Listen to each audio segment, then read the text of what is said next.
Hello, people. Yeah, back with another video, and happy Thursday. Happy Thursday to those you know watching this. Um, say hello to the barber truck driver. This might be a more frequent guest than people may imagine, cause yeah, it's getting cold where I'm at in Kentucky.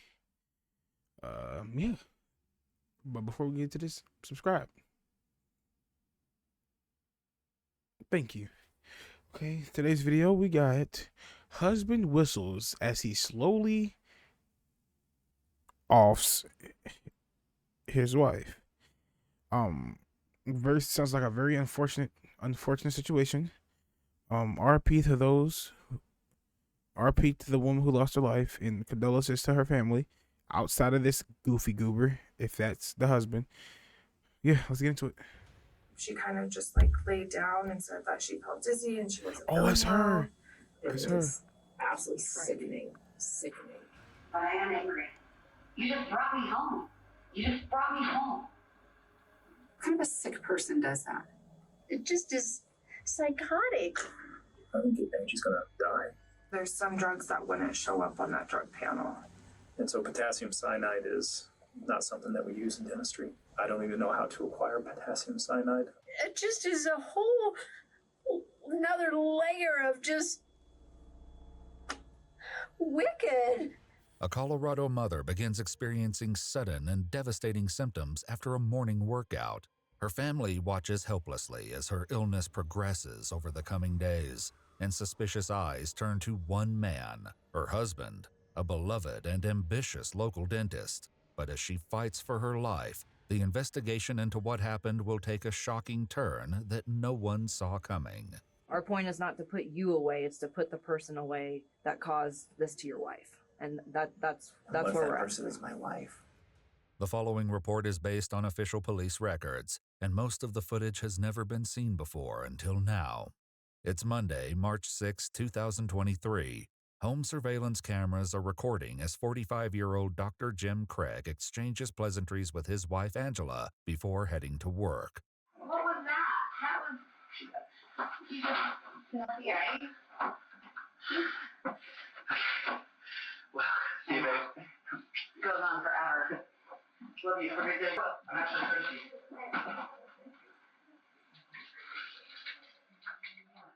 Jim is headed to his Aurora, Colorado dental practice, which he's seen here promoting on YouTube in 2012. Hi, this is Dr. Jim Craig with Summerbrook Dental Group. One of the questions I get asked most commonly by patients is what is the deal with all of the over-the-counter whitening products that are available out there? Jim and Angela have been married for more than 20 years by the morning of the 6th, with 6 kids in what looks from the outside like the perfect marriage. But on this seemingly ordinary day, things would go. Bro got 1, 2, 3, 4, 5 sisters. Oh, I know he be getting the squabbles behind them. And hopefully she's of age. Hopefully she is of age. Matter of fact, I'm just not gonna say it. So terribly wrong. They I'm just not worked gonna say out. it. She had a really hard workout, he said. And then after that, she kind of just like laid down and said that she felt dizzy and she wasn't feeling well. Angela's illness comes on suddenly, and she sends worried text messages to her husband, who immediately leaves work. She also sends messages to her sister Tony, who lives in Utah. I can't really explain because my brain doesn't want to work. Something feels really weird in my head, and my body is sluggish, and Jim's going to take me to the doctor this morning. I said, well, that's not good and a little scary. When are you going in? He took the girls to a friend, and he should be home soon. I said, well, what do you think it is? She said, no idea. When Jim returns home, he finds Angela in a terrible state. My phone case is in the bathroom. Okay, I got it. Jim is seen carefully leading his wife to the car, and even from a silent video, it's clear that Angela is barely well enough to walk. They go to the hospital, but the doctors can't figure out what's wrong. Jim brings her home that afternoon, and he later tells his office manager that Angela suspected something was off.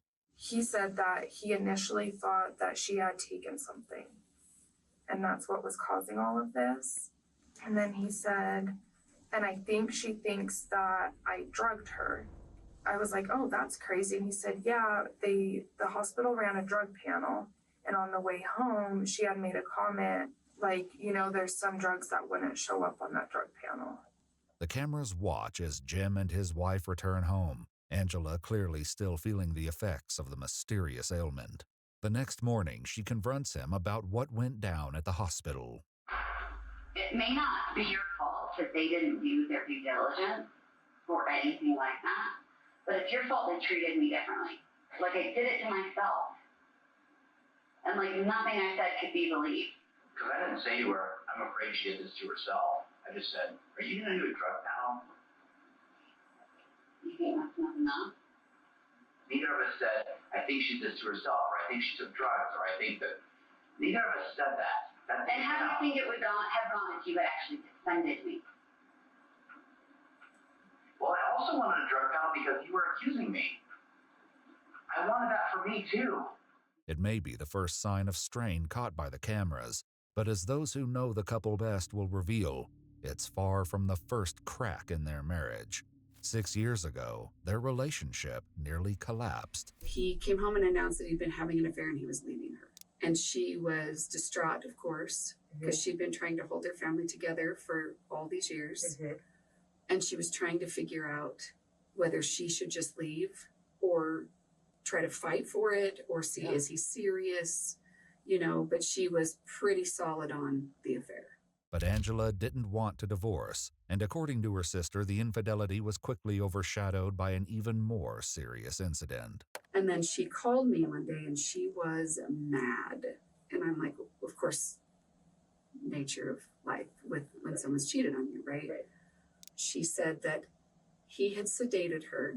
According to Tony, Jim drugged Angela without her knowledge so that he would have enough time to carry out his final plan, injecting himself with something that would end not only his marriage, but his life. He never went through with it, but the emotional wounds from that day had not healed by the morning of March 7th, 2023. Well, I also wanted a drug panel because you were accusing me. When texting her husband the day she suddenly fell ill, Angela wrote, "I feel drugged." Jim replied, "Given our history, I know that must be triggering. Just for the record, I didn't drug you." But I am angry. I'm angry at you and angry at him, and I'm absolutely violently complaining about it. They didn't do anything except send me home and recommend that I see my PCP. And you didn't do anything. You just brought me home. You didn't even try to call my PCP or try to call anybody or try to do anything. You just brought me home. Angela's suspicions may not only stem from the drugging 6 years ago, but from something that happened much more recently. So when she texted me, she started it with, I'm not really ready to talk yet. That's right. Yeah. But I'm leaving Jim. He's left, how did she put it? He's made it impossible for me to stay. Only 4 months before falling ill, Angela discovered that Jim had created a profile on a matchmaking site called Seeking.com. Before long, he found a woman to spend time with. James and I had a relationship for, honestly, I think it might have been like 3 weeks, maybe a month. Okay. And it was like November and December, ended in December. This is embarrassing to admit, met him on a sugar daddy site. Okay. Did he take you on any vacations or anything? He did. That was December. We went up to Bozeman, and then his wife found out, and immediately the next day we came back to Denver. Okay. So she found out while you guys were in Bozeman. Correct. Is what he we told you. Okay. We didn't even spend 24 hours in Bozeman. Okay. Yeah. Jim managed to smooth things over with Angela, promising that he was merely stringing women along with attention and money, but with no intention of actually cheating. But even on March 1st, after Jim returned from a speaking engagement in Las Vegas, texts show that the mistrust remained. "Is there anything else you're not telling me?" Angela asked. Jim replied, "No, there really isn't anything else to disclose. I really was in Las Vegas by myself, and I don't want to sleep with anyone else but you." By March 8th, 2 days after Angela's trip to the hospital, things have settled a bit, or at least it would seem.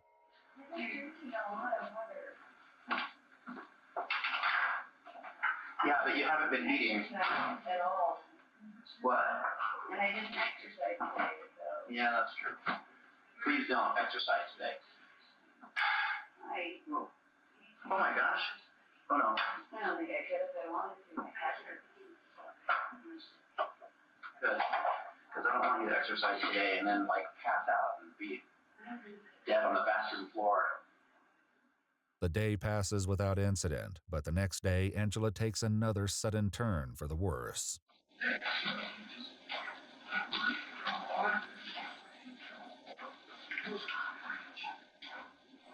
Hey, Mom just threw up and she asked me to call you. And have a lot of energy.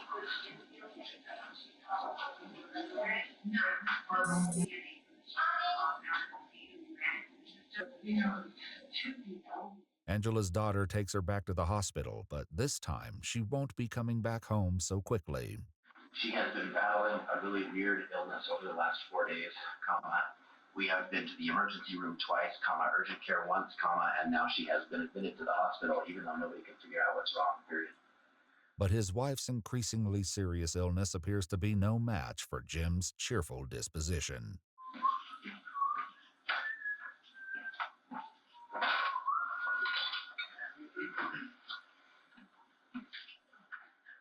This energy would extend to his interactions with Angela's family and friends over the next 5 days as he updated them about her condition. In one text, he says of the medical mystery, "If it wasn't my wife, this would be kind of a fun puzzle to try to work out." It's funny because 90% of the time she seems like she's doing pretty well, and then all of a sudden she'll have a crash or something. It's hard to predict when that'll happen. Do you understand what I'm saying? I do. It's just back and forth, and then it's like, I know, but most of the time, 90% and then she'll crash and die. But it's hard to predict when that's going to happen. We don't know. Gosh, isn't this funny? This is like a conundrum, isn't it? Crazy. But look at this funny joke. The sickness wasn't getting better, and the doctors did every MRI, CT scan, test, labs, everything. No one could figure out what the heck was going on. Sunday, I had texted him, just checking in. How's everything going? Going okay. She had a huge crash last night, and the doctors had a hard time reviving her again, but today is a lot better. I'm hoping they will let her come home tomorrow. Her brother is driving in town, so he and my sister-in-law can help out with my kids, and I should be able to work. If my wife was going through what she was going through, the last thing on my mind would have been my patients, would have been, hopefully I'll be at work next week. None of that stuff, right? Right. My full attention would have been with my wife. Right. Did that strike you as odd? It did, yeah. And what was weird to me too is one day last week, and I don't remember what day it was, but I was talking to him on the phone, and he had made a comment, "I don't think she's going to make it through the night."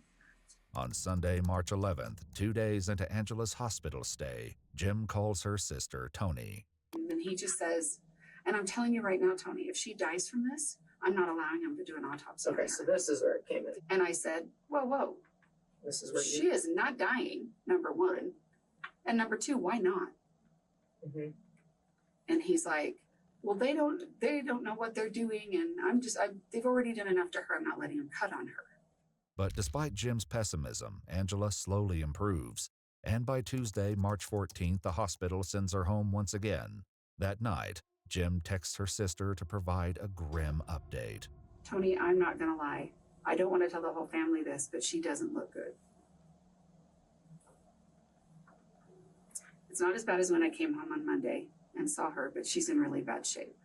This time around, Angela's brother Mark and his wife are in town to watch over her while Jim goes to work on Wednesday morning, March 15th. She wanted to try to come outside and eat, and Jim had pressed make sure she takes her meds that morning. Make sure she takes her meds. And she went back into her room, and 30 minutes later, Mark went in, and she did not look good. And she was not doing well.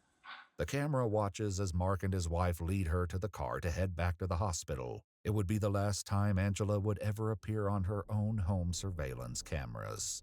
They get to the hospital and check Angela in. Not long after, Jim is seen on camera arriving at the hospital himself. He stays for about 20 minutes and then leaves again, right around the time Tony calls him to find out what's happening with her sister. And so I called him. I'm like, I want to know what's going on right now. And so he starts talking to me, but he's not at the hospital. And I'm like, you're not there? And he's like, well, I had to go, apparently he had gone to the hospital. Mark said he did initially come there, but then he told me, I had to go back to work and get some things kind of squared away, so I can go back up to the hospital, and I'm just going to run through a couple of drive-thrus and get some food. Started getting some text messages that she wasn't doing well again, and things were not really looking good at all. Like things took a turn for the worse. Jim and my wife had more communication today. I had no communication with Jim until I got to the hospital. Okay. But I started getting more information from my wife today. And at one point she says, she called me and she's like, I think Angie's gonna die. And I was like, are you being serious? On the surveillance system, Jim is seen going into Angela's room, leaving, and then going back in again, all within the span of a few minutes. Jim stays in her room for only 1 minute this last time, and when he comes out again, it's very obvious that Angela's condition has suddenly and dramatically changed. There was a whole slew of doctors. There was like 5 of them. I was like, this is not good. I know how to do it. Yeah, you know. I was like, this is not good. They're bringing witnesses, a panel of witnesses. And I looked at my wife. I said, that's not good. And as soon as the door opened, after 10 minutes, Jim came out and was just bawling. And they basically told him that she's not going to make it. The next thing I get, he says, hang on, crash. Who kind of a sick person does that? Mm-hmm. And I'm panicked. They said, what crash, Jim? Are they able to bring her back? I don't know what's going on. They think seizure. Intubating her. Why? Now I know it's really bad because they're intubating her. Mm-hmm. Can't get the tube in. Emergency anesthesia team is paged. What? Why? She's not maintaining her airway, bagging her. Cannot get the breathing tube in. What does the anesthesia team do? Get the tube in. Are they there yet? I mean, I'm just panicking. The staff at University Hospital does everything they can to bring Angela back following a seizure and a rapid medical decline, but it's no use. Because she's an organ donor, she's put on life support in the ICU. But just as her family and friends begin to face this tragic ending, an unimaginable suspicion arises. It comes via Jim's office manager, Caitlin, who reveals that she's been holding on to a dreadful secret.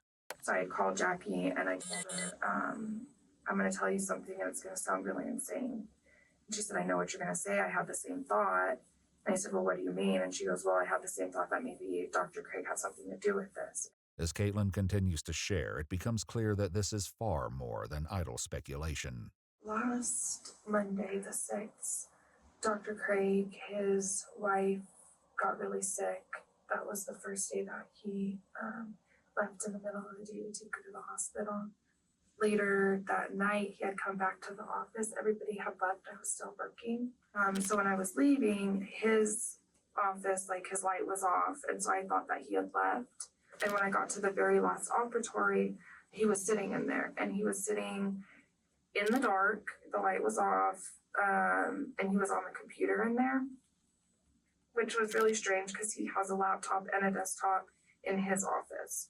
Caitlin would soon have a very good reason to question what exactly Jim was working on in the dark.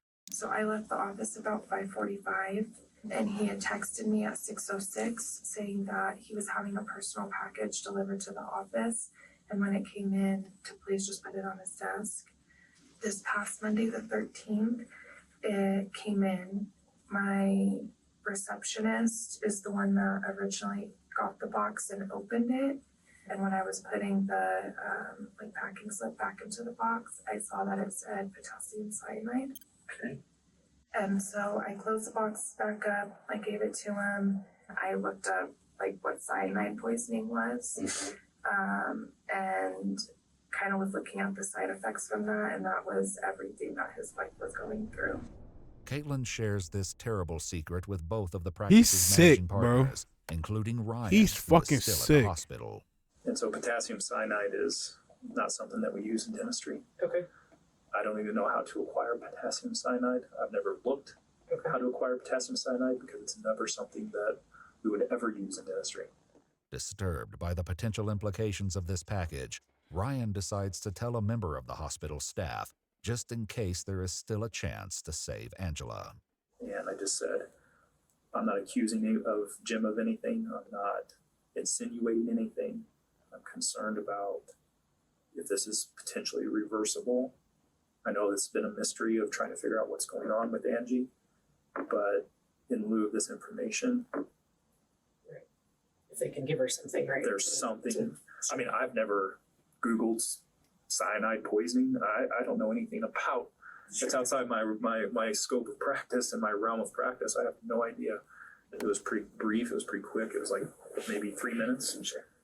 And he was obviously like, what the heck? You know, taken back by what I was saying. I was taken back by what I was saying. Angela, who no longer shows any signs of brain activity, is beyond saving. But the staff wastes no time in contacting the police. Hello, non-emergency. This is Paula. How may I help you? Hi, my name is Chelsea. I am one of the forensic nurses here at University Hospital.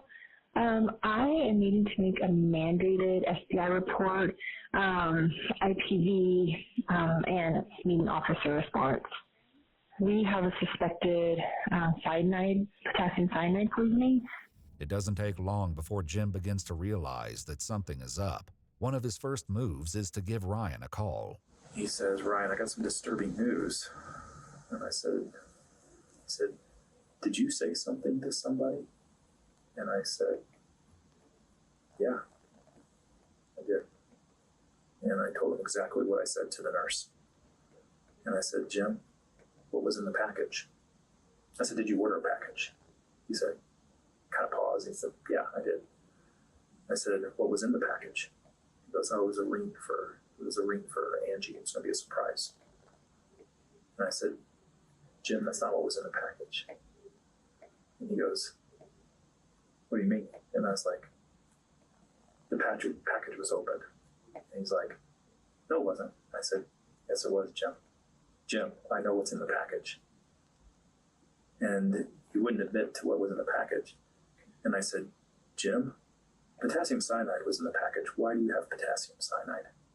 The shocking answer to that question is one that Jim will give to many people before this investigation is finished. But when police go out to his house that night, his lips are sealed. All right, so we'll have to deal with him then too. So he won't be allowed either. I mean, absolutely nobody can go in. So okay, that's fine. I'm sorry. No, that's all right. All right. Say, Brian, we got the husband right here. Did you talk to any officers up there? No. Okay. I think our detectives are going to want to talk to you. Okay. Would that be okay? I think so. Okay. I've never done this before. Do I need to do like on the shows and say I need a lawyer or something? No, you're not a suspect or anything that I'm aware of. They just want to, see what's going on here. Okay. Can you hang tight for a second? I'm going to give them a call and see what they want to, if they want you to come in or whatever. A few minutes later, the officer returns. I want to know if you'll just meet him down at the station there. I will, and I think I have to do that. Well, I think I have the information that they're looking for, but I'm scared to death to share it without an attorney. So I'll go down there, but I don't want to talk tonight without an attorney. Okay. But I have the information they're looking for. And I'm not dangerous, and I'm not a flight. It's completely voluntary. You don't have to. I mean, we're not forcing you to go. Okay. But I do want to talk to him. Okay. I just want to do it with an attorney.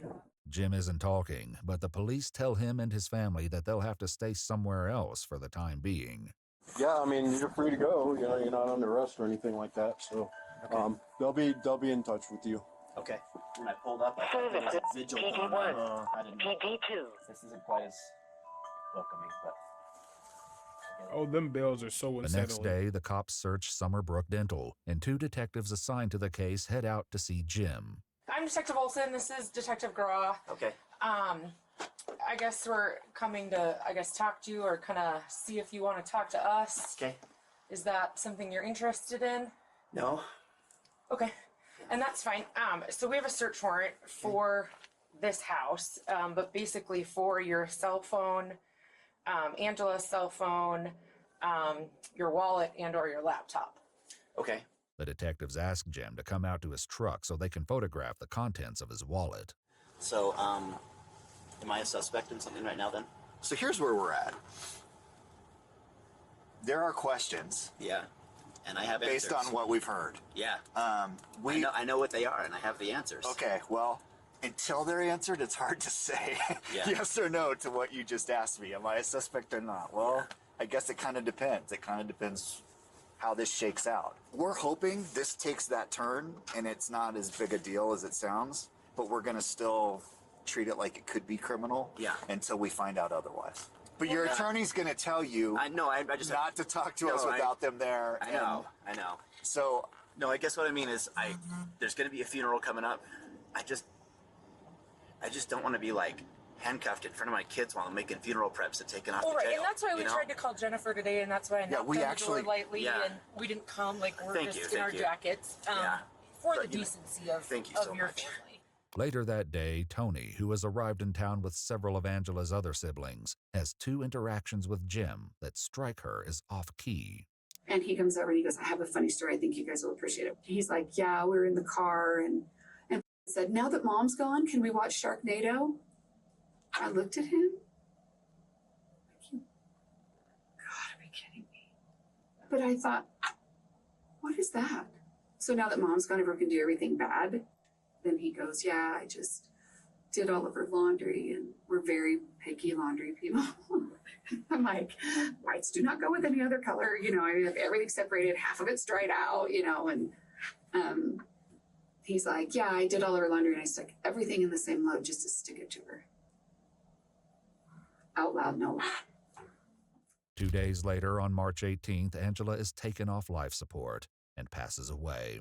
That night, Detective Olson asks Jim to meet them so they can give him his phone back. But as Jim soon finds out, that's only a pretense.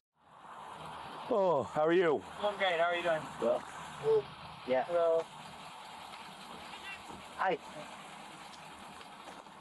All right, Bob. You are under arrest. Okay. Okay, first degree murder. Whoa. Okay. I didn't expect this. No, sorry about that. I thought I was just getting feedback. As Jim is taken into custody, a detective lays it out for his brother. Just for you and the family, I mean, obviously this is shocking. From our standpoint, he's responsible for Angela's death. Okay, no doubt in our mind. In this case, then, are we just supposed to proceed through the funeral without him? Yes, he's not going to be able to get out of jail. I mean, if you guys... Will he be able to attend the funeral? No. No. He won't have a bond, so he won't be able to get out. And I think if you really sit back and wrap your mind around it, I don't think he should be at the funeral, but he's the one who caused the funeral to happen. He's still innocent until proven guilty. It's true. Report, right? It's true. But I just want to give you a heads up that that's why we're here, and that's why he's got a warrant for his arrest, and that's why he's in custody. But there's a vast difference between being arrested and being convicted, and there is much more to this story than meets the eye. They do have an arrest warrant for the murder of Angela. So I know that, you've expressed a few times that you have the answers and want to tell us. Beautiful young woman. I just want to give you that opportunity to tell us what you know. And if you have insight on kind of what happened, or, I know you've talked to DHS, Department of Human Services, and you've kind of alluded when I've talked to you. I just wanted to just give you the opportunity. I really want that. I haven't had my phone, so I haven't been able to talk to the attorney that I reached out to. Because as you can imagine, this is terrifying for me. Mm-hmm. And you both seem very nice and like you're on my side, but I know how this works, and I don't want to incriminate myself or say anything stupid. Or there are answers. There are answers, and this makes a lot of sense once those answers come out, but I don't know how to navigate this. I've never done this before, and I'm scared to death. Although Jim is still reluctant to tell his side of the story, he does have one thing he wants to make perfectly clear. I can tell you I did not kill my wife. After establishing that he won't be getting out of jail tonight because he's not been given a bond, Jim tries to see if there might be another way. And then what happens if I talk to you and tell you everything I know? Then what? Every case is different, so we can't really I guess, give you direction, if that makes sense, because we don't know what information you have. Niggas trying to escape jail, we bro. only know Like, just what we take have your currently. shit on the chin, gang. You're a fucking murderer. Well, that's typically how we do this. Is if we're gonna have a conversation, we would Mirandize you, and then you would talk to us, and we would talk to you, type of thing. We don't go into all the details of what we have because this is your opportunity to talk, really, if you want to. Oh my gosh. I have all of the answers that you need, but I can't talk. I can't. The one attorney that I've talked to has said, don't say anything because you could just incriminate yourself, and I'm totally naive at this. I don't know what I'm doing. And you both seem very nice, but I know that your job is to put me away. Well, that's our job is to figure out what happened. Our point is not to put you away, it's to put the person away that caused this to your wife. And that's where we're at. Person is my wife. With that stunning question, Jim again falls into silence. But this isn't the first investigators have heard of this explanation. Jim floated it for the first time in that phone call with his business partner. I said, why do you need potassium cyanide? And he said, he's like, there's a lot of pauses with deep breaths. He goes, I ordered it for her. And he basically said that he had ordered the potassium cyanide at her request. He bought it for her, and that it was a game of chicken. He said, I bought it. I actually didn't think she would use it. He insinuated that she took it on her own. He started saying things like, this looks bad. I said, Jim? I said, yeah, it does. Rightfully so. And I said, I think you should stop talking to me. I said, I think you need a lawyer. When detectives ask Angela's family and friends what they think about Jim's explanation, they're more than a little skeptical that Angela would do such a thing, no matter how bad her marriage was. She wouldn't take something slowly to put herself in absolute pain and fear for 10 days. I'd be surprised. That would shock me if she was. That's not her personality. I will say this, Angie, never. Back with Jim, the detectives aren't sharing their evidence, but they let him know that things aren't looking good. The information at this time leads to you. So that's why we're where we're at right now. Oh, this is horrible. Mm-hmm. Because I know how this looks.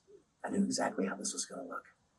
And so I don't know. I'm so sorry. I don't know, Detective Wilson.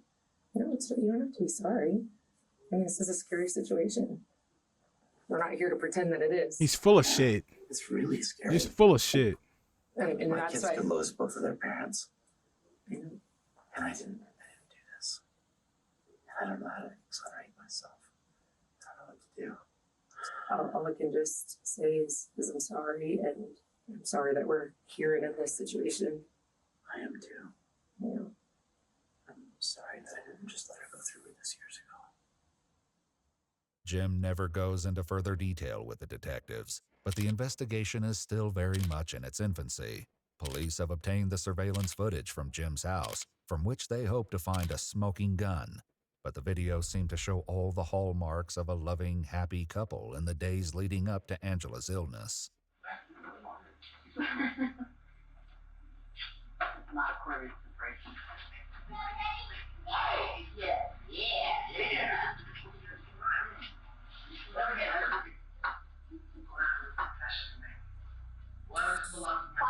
Happy couple, happy couple. Nah, nah, nah.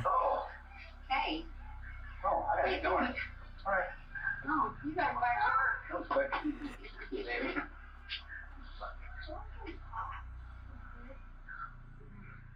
But perhaps there are signs of something darker underneath the surface, even if only in retrospect. Every time I get a package in the mail now, I'm like, I should order something. Oh, good. My custom shoes that I've been ordering are starting to come in. Oh. The custom shoes that you've been ordering, how many are there? I think 3 pairs. That is super blue. I know, I like it. Okay, what are you gonna wear with it? My gray suit and a blue shirt when I speak in Las Vegas. Jim went to Las Vegas a few days after that conversation, and it was there that he met another woman, an orthodontist from Texas named Karen. Police want to speak with her next, and fortunately for them, she happens to be in town. Hi, Karen. Yes. I'm Sergeant Lawnecker with the Aurora Homicide Unit. We've taken Jim into custody for homicide, and I was wondering if you have a minute to speak with me. Can I, Yeah, get dressed, yep. So, I don't know, basically, obviously, I didn't find you by a miracle. We are aware of yours and Jim's relationship, and basically your emails and stuff back and forth between each other, and he's been taken into custody for killing his wife. So I don't know. Yeah, piece of shit. You know, obviously we consider you to be a motive for him to do that. I don't know what kind of communications he's had with you about his wife and what's been going on with her.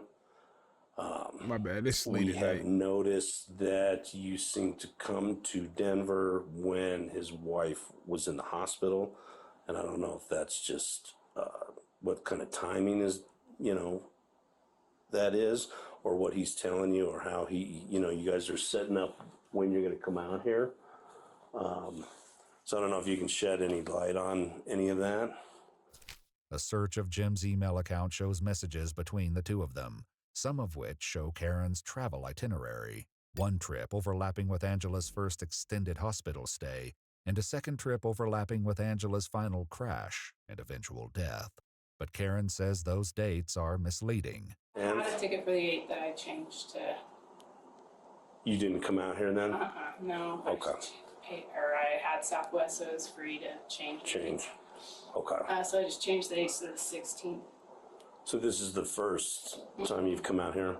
Mm-hmm. How did you meet him? At a meeting, dental meeting in Las Vegas. Though Karen acknowledges that she's out here to see Jim, she says that their relationship is not as far along as their messages might suggest. I mean, we shared a lot of, personal information kind of quickly, just like history and, I don't know, kind of, but we haven't been physically intimate or that kind of thing. So you have not been sexually intimate with him? Mm-hmm. What was the purpose of some of those text exchange or email exchanges then? Because they're very sexually explicit. What was the purpose? I mean, I guess I find it hard to believe that he would send something like that to you without having some kind of sexual relationship with you. I mean, there's been physical intimacy to some degree, but we haven't had intercourse. Okay. Karen says that Jim told her that he and Angela had filed for divorce in January, a month before they met in Las Vegas. He said, I'm going to sit down with her tonight. We're going to start to talk about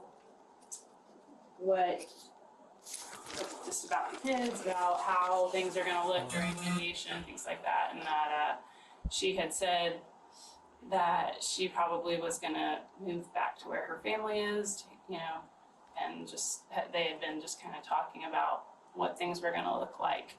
He did tell me when they talked that night, I'm kind of worried that she might hurt herself. So we've had a history with that. Has he talked to you at all about buying cyanide? No. Any other poisons? Anything like that? The detective decides to set Karen straight on what Jim has been up to. He's never told her he wants a divorce. He's never told her there's no talk of him moving out with the kids. She has no idea anything about a divorce. He's purchased poisons, and she's now dead because of poisons.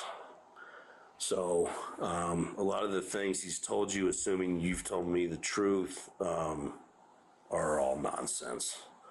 Bullshit. Sorry to be the bearer of bad news. But, I mean, the real victim here is his wife. Big time. The next morning, Karen talks to Detective Olson.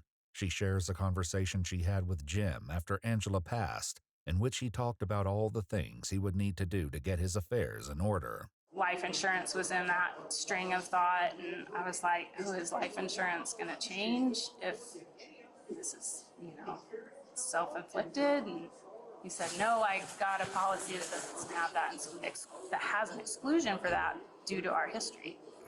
While Jim's explanation about the life insurance lines up with his story that Angela did this to herself, it also opens the door to another possible motive. And according to Ryan, Jim could use the money. It was in January where we decided as a company that we could not continue to pay his creditors from his first bankruptcy at the level that we were paying it, and he was going to have to take some more involvement in it. And he was going to take a pay cut a little bit. So I know that probably creates some financial pressure on him a little bit. So we've put in about $350,000 into saving his. According to Elizabeth, the woman Jim met on Seeking.com and took to Bozeman, Montana, this financial strain didn't stop Jim from spending his money. Did he give you, I'm guessing he paid for that trip, correct? Correct. Yep. And then did he give you any more funds other than just the trip? He did. Yeah. And how much was that? I want to say in total it was probably about $9,000. Okay. It was for the monthly allowance that we had talked about as part of a traditional sugar daddy, sugar baby relationship. According Prostitution. To prosecutors, Jim was the sole beneficiary. She was a prostitute. She was giving up that cat for some pape. Oh, you little S word. On more than $4 million of life insurance policies in Angela's name. But Karen, who still believes that Angela may have caused her own tragedy, is concerned about their 6 kids. I mean, obviously my hope is that I'm right and that they don't lose a mommy and a dad, Yeah. No, I agree. While the detective is sympathetic to Karen's position, Angela's friends aren't as understanding. You're okay with them murdering his wife? No, yeah. That's I was just like, okay, And we interviewed her the night he was arrested, and then I interviewed her again this morning. And really, it was just to get to the bottom of, did she know? Right. Is she a core conspirator? Were you involved? I don't think she knew. I think he schmoozed her and Schmoozed. did ever so. I mean, She probably also doesn't know he's broke too, so. her life has been blown up as well. I don't think she. I mean, obviously, she didn't ask for this. Indeed, it's clear that the fallout from this case has affected everyone involved at the deepest level. It just is psychotic. It just is a whole another layer of just wicked. To watch your kids. Who does that? And I know we don't know anything, but just the thought of who does that. Indeed, not even Detective Olson is immune to the emotional weight of this tragedy. I have never broke down. This case, I feel so bad. It is tragic. I hate these kids.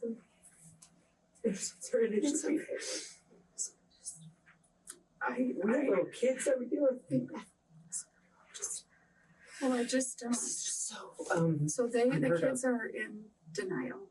They will not believe for 1 second that he would do this, and I understand why. Now in jail, Jim is determined to prove his innocence one way or the other, and it's to one of those kids that he turns to for help. He sends a letter to his oldest daughter. "I'm going to ask you to help me with something really hard," he writes. "We need to make a deepfake video of Mom saying she asked me to order cyanide and that she was going to take it herself." It's only the beginning of Jim's efforts to exonerate himself. But do you think that was fucking smart, nigga? As demonstrated by a call police make to the mother of his cellmate. So in the letter that is addressed to both, it says Becca and Will. So I presume, obviously, you go by Becca sometimes. And in that conversation or in that letter, Mr. Craig has essentially asked that your son or you help him with some things in lieu of getting the transplants or the teeth that he would do for you. Oh my gosh, what do you mean?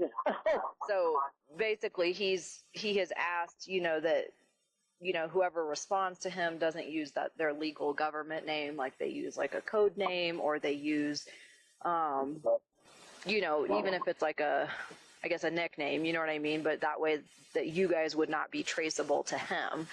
And in turn, that person would get a burner phone and a fake ID and essentially help him, and then they would give you the teeth or plans in return. Absolutely not. I don't know anything about that. Do you know anything about Mr. Craig or his case? No. Okay. He is currently in custody for a murder case. Oh my God. Prosecutors also allege that Jim tried to hire a fellow prisoner named Nathaniel to kill Detective Olson, the lead investigator on the case. When that plan fails, he writes to Nathaniel's ex-wife Cassie, explaining to her that he's been framed by his business partner. He asks her to go to the district attorney, pretending to be a friend of Angela's who can testify that she was suffering from depression and planning to end her own suffering. He also asks that she use her expertise in Photoshop to spoof text messages that can help sell the story. He also reaches out to Karen, the orthodontist he met in Vegas. He had sent me a message through the Getting Out app that he had sent me letters and basically just saying he was innocent, he's been taken out of the world, an innocent man with no recourse, and yada yada. It's just like, okay, regardless of your innocence in this death, you were such a liar. I mean, there was so much honesty. Even if you're completely innocent of how she passed away, it's like there was such a high level of just living two lives. Yep, 100%. Which is just mind-boggling. Yeah. And scary. Yeah. And I haven't dated somebody in 30 years. Yeah. This is what I do. My first date in 30 freaking years. This is where I am. In their investigation, police discover that Jim communicated with Karen using an email address he created only 4 days after meeting her in Las Vegas. They also take a look at Jim's devices and search history, where a bleak picture begins to develop. So there's nothing really on his phone. There's nothing on his laptop. Computer number 9, in exam room number 9. He's searching, will arsenic show up in an autopsy? What are the top most 5 undetectable poisons to kill a human? And I can go on. And it is absolutely sickening. On that specific computer, Jim searches how many grams of pure arsenic will kill a human, where to purchase arsenic, and clicks on a video titled The 5 Most Dangerous Chemicals on Earth. The new email address he created to communicate with Karen is used for only one other purpose: purchasing poison. He ordered arsenic first. That was delivered to his house on the 4th while Angie was out of town. The outside surveillance cameras show the mail truck drive past Jim's house on March 4th. A short while later, Jim is seen walking down the street. He returns minutes later with a couple of envelopes in his hand. Every time I get a package in the mail, now I'm like, I should order. It was this purchase of arsenic that investigators believe was used to put Angela in the hospital the first time on March 6th. He said they got up, he made them both like a shake, like a protein shake. And I don't remember what he said he had put in it, but it was like a pre-workout or something with caffeine, and whatever he had put in it was like 3 times the normal amount that she normally takes. But investigators believe that Jim Craig put something far more dangerous than caffeine into her protein shake that morning.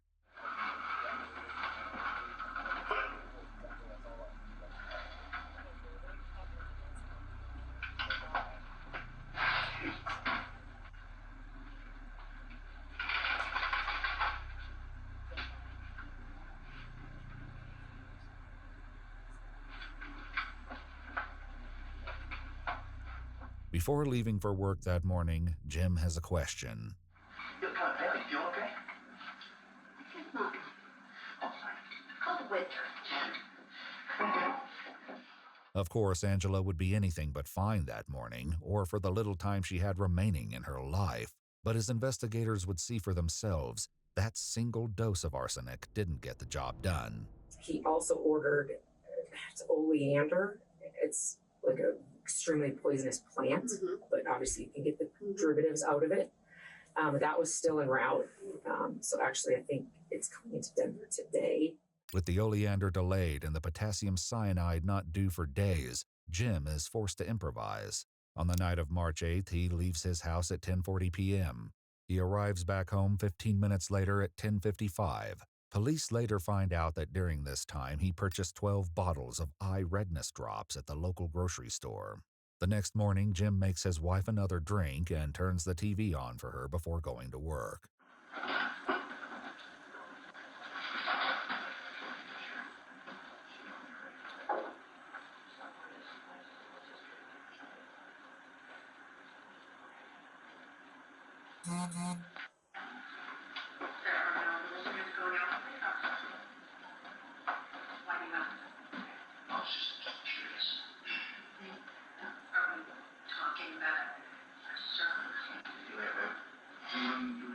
That would be the day Angela would be taken to the hospital for the second time.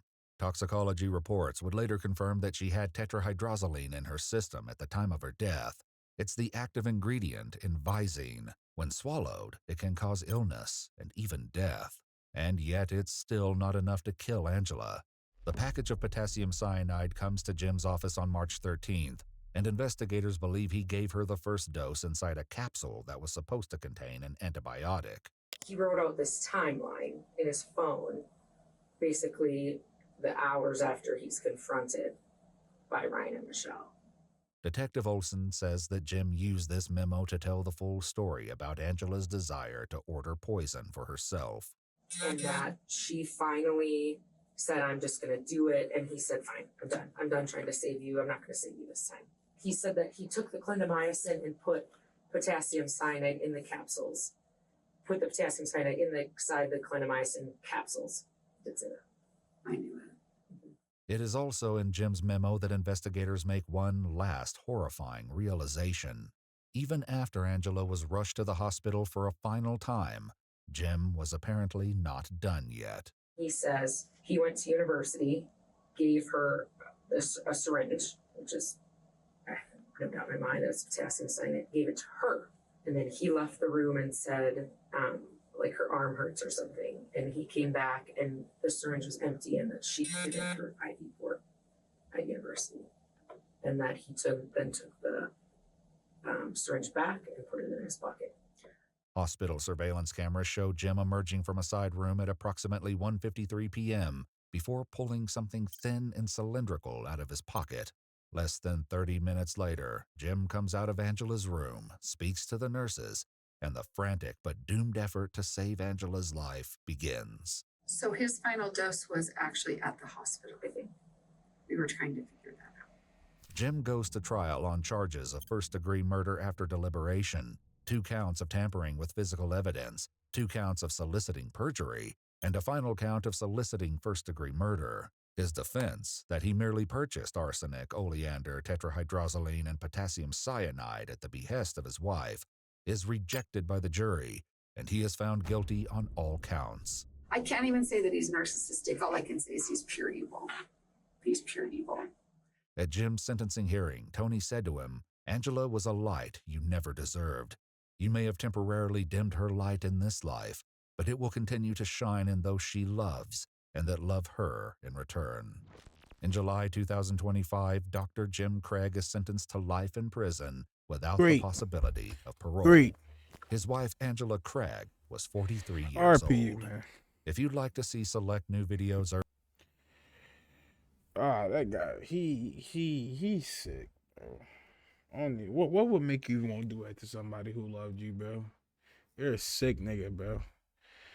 But just so it's probably gonna be sports videos coming for the rest of the week. I might do another one on Friday, another true crime video on Friday. But yeah, it's gonna be sports videos. But yeah, tap in, subscribe, 1K on the way.